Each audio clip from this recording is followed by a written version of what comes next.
વલસાડમાં નર્સિંગ કોલેજના વિદ્યાર્થીએ તેની ફ્રેન્ડ જોડે ફોન ઉપર વાત કરતા અચાનક ફોન કટ કરી શું કર્યું?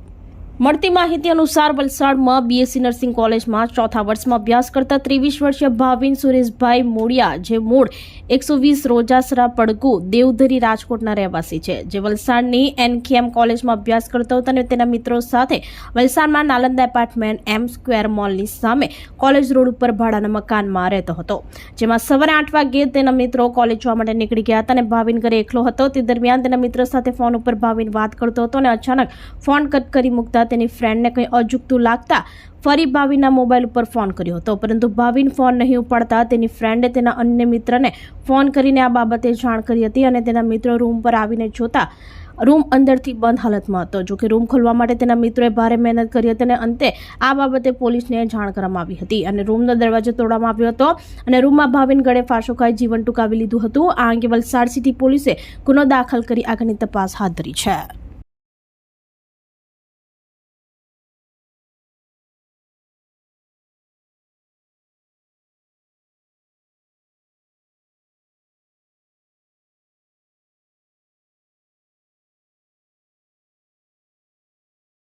આપણી સંકલ્પ ન્યૂઝ ચેનલને સબસ્ક્રાઇબ અને લાઇક કરો, બેલ આઇકન દબાવો, જેથી આવનાર ન્યૂઝ અપડેટ્સની નોટિફિકેશન આપના મોબાઈલ પર સૌથી પહેલા પહોંચે.